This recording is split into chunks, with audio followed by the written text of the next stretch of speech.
before being able to move with definiteness of purpose at all times. A. One must gain mastery over self. This is the second of the 7 principles. The person who is not master of himself can never be master of others. Lack of self-mastery is, of itself, the most destructive form of indefiniteness. The person who is not master of himself can never be master of others. How true this is. Think of our political leaders who have fallen from grace because they could not control their own behavior. How can we trust them to control ours? Q. Where should one begin when making a start at control over self? A. By mastering the 3 appetites responsible for most of one's lack of self-discipline. The 3 appetites are 1. The desire for food. 2. The desire for expression of sex. 3. The desire to express loosely organized opinions. Q. Does man have other appetites which need control? A. Yes, many of them, but these 3 are the ones which should be conquered first. When a man becomes master of these 3 appetites, he has developed enough self-discipline to conquer easily those of lesser importance. Q. But these are natural appetites. They must be indulged if one is to be healthy and happy. A. To be sure, they are natural appetites, but they are also dangerous because people who have not mastered themselves overfeed the appetites. Self-mastery contemplates sufficient control over the appetites to enable one to feed them what they need and withhold food not needed. Q. Your viewpoint is both interesting and educational. Describe the details through which I may understand how and under what circumstances people overfeed the appetites. A. Take the desire for physical food, for example. The majority of people are so weak in self-discipline they fill their stomachs with combinations of rich food which please the taste but overwork the organs of digestion and elimination. They pour into their stomachs both quantity and combinations of food which the body chemist can dispose of only by converting the food into deadly toxic poisons. These poisons clog and stagnate the body sewer system until it slows down in its work of elimination of waste matter. After a while the sewer system stops working altogether, and the victim has what he calls constipation. By the time he is ready for the hospital, auto-intoxication, or body sewer poisoning, takes the machinery of the brain and rolls it into something resembling a wad of putty. The victim then becomes sluggish in his physical movements and mentally irritable and fussy. If he could only take one good look at, and one bad smell of, his sewer system, he would be ashamed to look himself in the face. City sewers are not the pleasantest of places when they become overloaded or clogged, but they are clean and sweet compared with the intestinal sewer when it has been overloaded or clogged. This is not a pretty story to be associated with the pleasant and necessary act of eating, but that is where it belongs because overeating and wrong food combinations are the evils which cause auto-intoxication. People who eat wisely and keep their body sewers clean handicap me because a clean body sewer generally means a sound body and a brain that functions properly. Imagine if your imagination can be stretched that far how any human being could move with definiteness of purpose with his body sewer filled with enough poison to kill 100 people if it were injected into their bloodstream directly. Here again, Napoleon Hill is far ahead of his time. Science eventually caught up with Hill and even surpassed his intuition about physical processes and how they link to mental and emotional health. Q. And all this trouble is the result of lack of control over the physical appetite for food. A.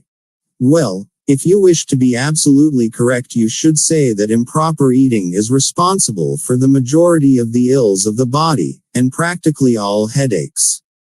If you want proof of this, select 100 people suffering with headaches and give each of them a thorough washing out of their body sewer systems with a high enema, and observe that no fewer than 95 of the headaches will disappear within a few minutes after their sewers have been cleaned. Q. From all you say about the intestinal tract, I gather the impression that mastery over the physical appetite for food means also mastery over the habit of neglecting to keep the intestines clean. A. Yes, that is true.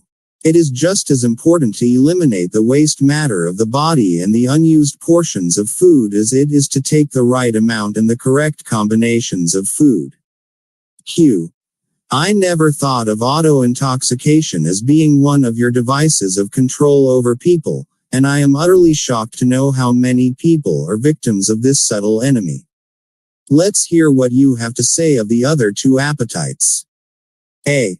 Well, take the desire for sex expression. Now there is a force with which I master the weak and the strong, the old and the young, the ignorant and the wise. In fact, I master all who neglect to master sex. Q. How can one master the emotion of sex? A. By the simple process of transmuting that emotion into some form of activity other than copulation. Sex is one of the greatest of all forces which motivate human beings. Because of this fact, it is also one of the most dangerous forces. If humans would control their sex desires and transmute them into a driving force with which to carry on their occupation, that is, if they spent on their work 1/2 the time they dissipate in pursuit of sex, they would never know poverty. Q. Do I understand you to imply there is a relationship between sex and poverty? A. Yes, where sex is not under definite control. If allowed to run its natural course, sex will quickly lead one into the habit of drifting. Q. Is there any relationship between sex and leadership? A. Yes, all great leaders in every walk of life are highly sexed, but they follow the habit of controlling their sex desires, switching them into a driving force behind their occupation. Q. Is the habit of overindulgence in sex as dangerous as the habit of taking narcotics or liquor? A. There is no difference between these habits. Both lead to hypnotic control, through the habit of drifting. Q.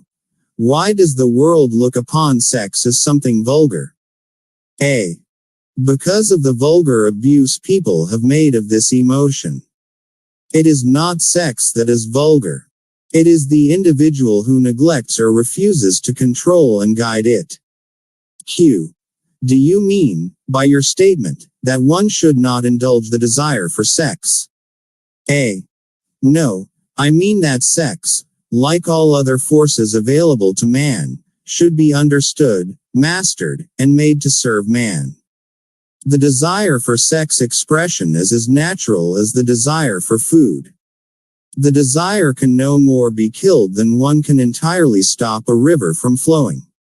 If the emotion of sex is shut off from the natural mode of expression, it will break out in some other less desirable form, just as a river will, if dammed, break through and flow around the dam. The person who has self-discipline understands the emotion of sex, respects it, and learns to control and transmute it into constructive activities. Q. Just what damage is there in overindulgence of sex? A. The greatest damage is that it depletes the source of man's greatest driving force, and wastes, without adequate compensation, man's creative energy.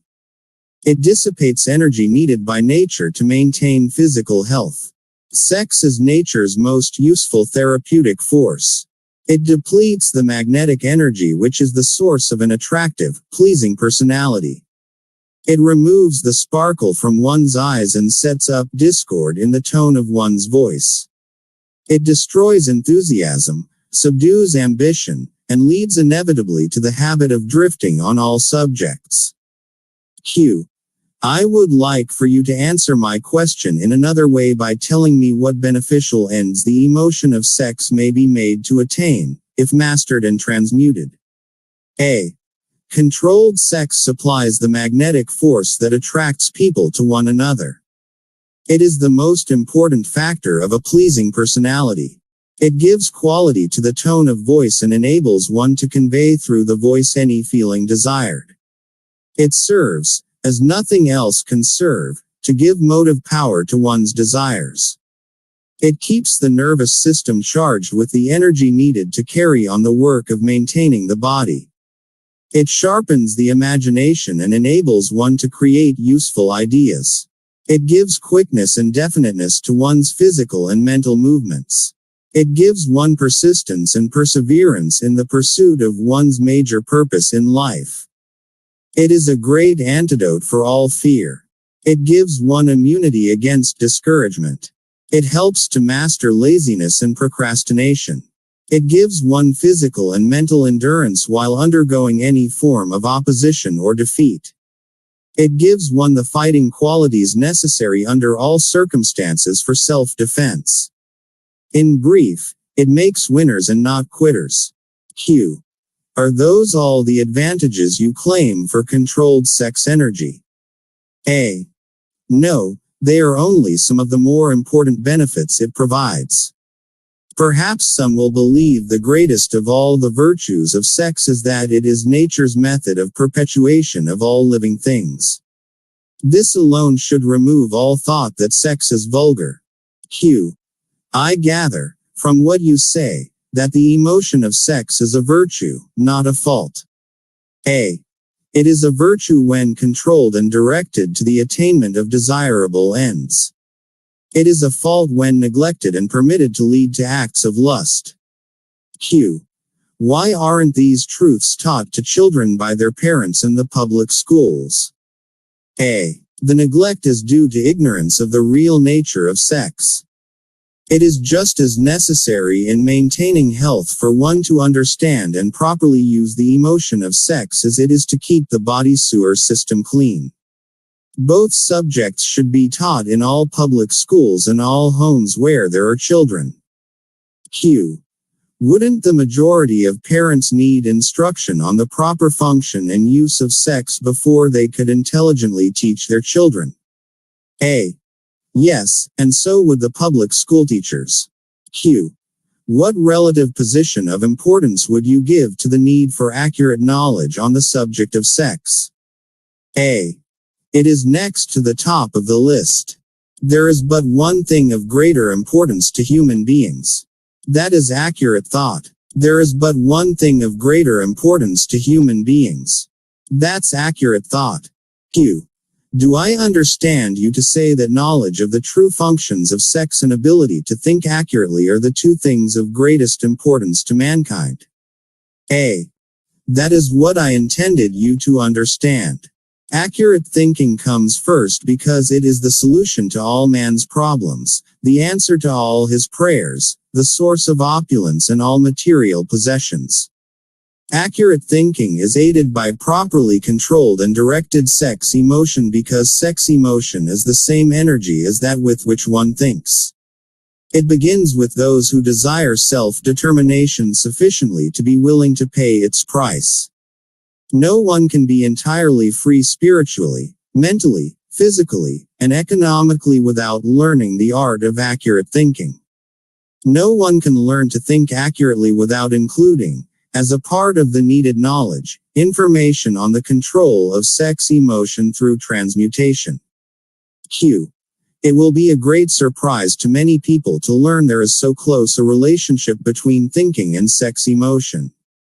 Tell us, now, about the third appetite, and let's see what it has to do with self-discipline. A. The habit of expressing loosely organized opinions is one of the most destructive of habits. Its destructiveness consists in its tendency to influence people to guess instead of searching for the facts when they form opinions, create ideas, or organize plans.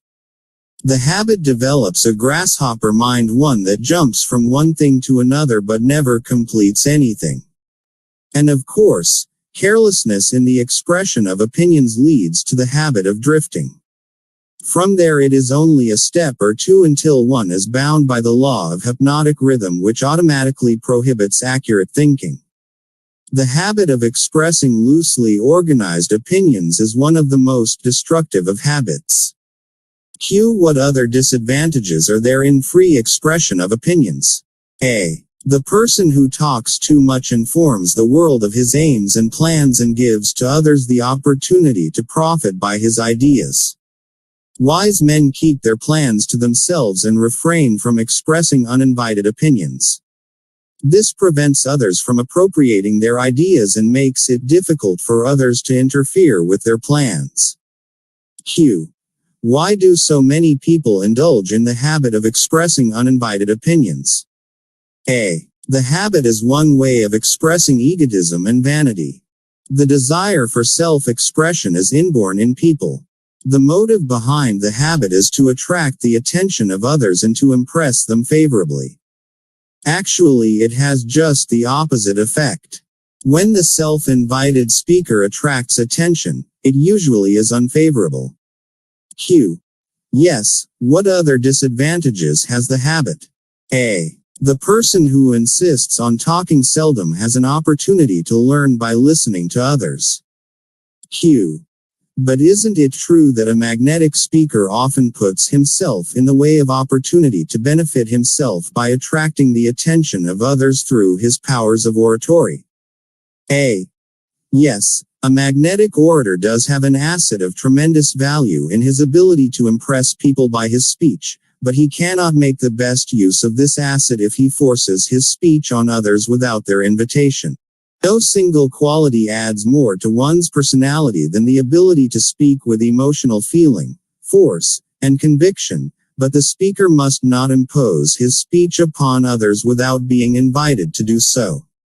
There is an old saying that nothing is worth more than its actual cost. This applies as well to the free uninvited expression of opinions as to material things. Q. What about people who volunteer their opinions by expressing them in writing? Do they also suffer by lack of self-discipline? A. One of the worst pests on earth is the person who writes uninvited letters to people of prominence. Men in public office, moving picture stars, men who have succeeded in business or written a best-selling book, and people whose names appear often in the newspapers are continuously besieged by people who write letters expressing their opinion on all subjects. Q.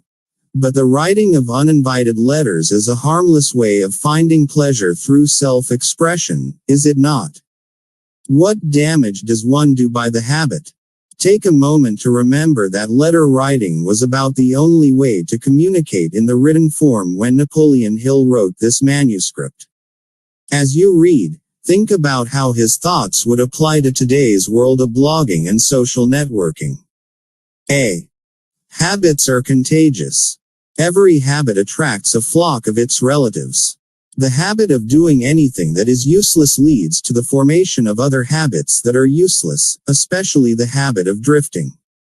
But that is not all the dangers associated with the habit of indulging in uninvited expression of opinions. The habit creates enemies and places in their hands dangerous weapons by which they may do great injury to the one who indulges in it. Thieves and confidence men and racketeers pay big prices for the names and addresses of the writers of uninvited letters, knowing as they do the writers of these letters become easy victims of all manner of schemes that result in the loss of their money. They refer to the writers of such letters as nuts. If you wish to know how foolish people are who write uninvited letters, read the nut column of any newspaper, the column in which the paper publishes the voluntary opinions of its readers, and you will see for yourself how the writers of such letters antagonize people and invite opposition from others. Q. I had no idea, Your Majesty, that people get into so much difficulty through uninvited expression of their opinions. But now that you have brought up the subject, I do remember writing the editor of a prominent magazine an uninvited letter of criticism which cost me a fine position on his staff, at a fat salary. A. That is a perfect example. The proper place to begin self-discipline is right where you stand. The way to begin is by recognizing the truth that there is nothing for good or evil throughout the myriads of universes except the power of natural law. There is no individual personality anywhere throughout the myriad of universes with the slightest power to influence a human being save nature and human beings themselves. There is no human being now living, no human being has ever lived, and no human being ever will live with the right or the power to deprive another human being of the inborn privilege of free and independent thought. That privilege is the only one over which any human being can have absolute control.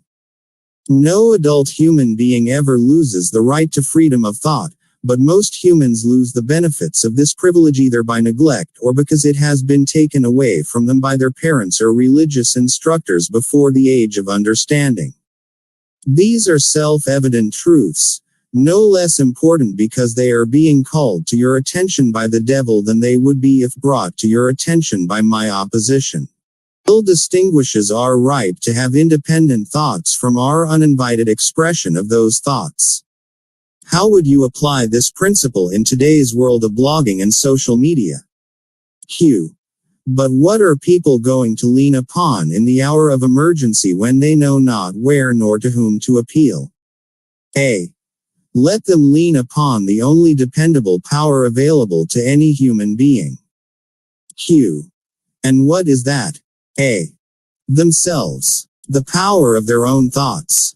The only power they can control and may rely upon.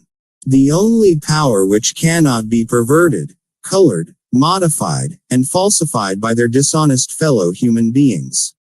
The only dependable power available to any human being. The power of their own thoughts. The only power they can control and may rely upon. You may not be able to control other people, but you can control how you react to them and their actions. This is an easy thing to say but much more difficult to do. We tend to want to change other people when we can truly only change ourselves and how we react to others. Q. All you say seems logical, but why must I come to the devil to discover such profound truths? Let's get back to the 7 principles. You have already disclosed enough information to show clearly that the secret of how to break the power of hypnotic rhythm is wrapped in the 7 principles.